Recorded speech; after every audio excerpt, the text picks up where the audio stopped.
Hey tubers, welcome back for another adventure. Given that my carport isn't going to be here in anything like real time, I got to stop fooling around, get this shed loaded up. A frequent problem with all-terrain vehicles, if you let them sit, especially in the shed that you don't go into in a while, the weight kind of sinks the tires. You end up with square spots on the tires, and quite honestly, if they sit flat long enough, the tires actually crack, and then they're no good for anything anymore. So I think I've come up with a way of fixing that. It's actually pretty easy. It recycles a bunch of stuff you probably have floating around your hoard anyway, and in a matter of a couple of minutes you can have yourself a stand to keep some weight off the tires, keep them from going completely square. So if you have a hoard of all-terrain vehicles like I do, I'm sure you have a few of these rims floating around.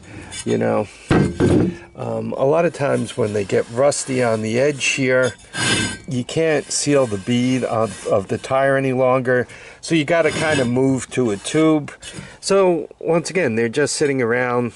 It's worth probably like 3 cents in steel, so maybe we can put it to a good use.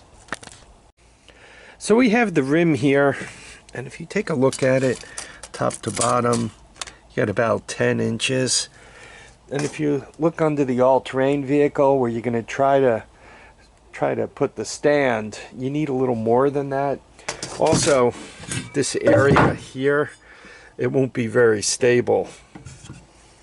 So I'm thinking if I put a length of this in the center of the rim, right down there, and then just put a board on the top and the bottom, I'll come up with a really nice stand to put the all-terrain vehicle on. And if I ever want to use this rim again, I just have to take it apart. So what I have to do is just measure how long I want to make this, and basically to the bottom of that, what am I looking at, like 10, it could be just a little bit shorter, so 10 and about 3/16 for the length of this thing. Okay, just to show the concept, right, put a couple of fasteners in the bottom, right, the board, and this is the first one I'm building, so I'm just going to go across like that. I believe this is 2x10, and I cut them 14 inches. So I believe I'll be able to set this up right underneath the all-terrain vehicle and get some of the weight off. I'll show you that in a minute.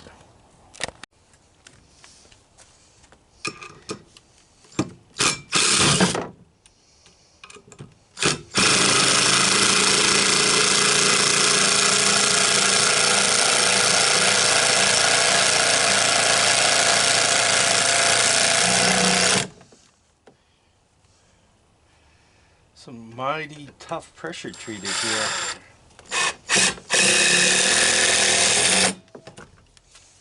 There we go, all set up. Let's see how well it works.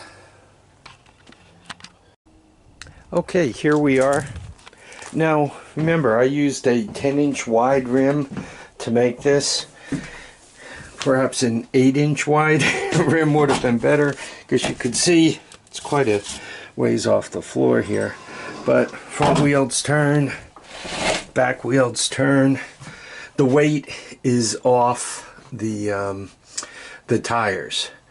So even if the whole thing sags down a little bit and there's a little weight on the tires, it won't make them completely square, and there won't be enough weight to flatten things out. So there we are. Anyway, once again, one could use an 8-inch wheel instead of a, that's a 10-inch wheel, 10-inch wide. The other thing somebody could do if they wanted to, instead of using 2x8, you can work your way down to 1x8 or something like that, and that'll shrink the height down a little bit, so you don't need to be quite that tall. As time passes, that metal rim will not collapse.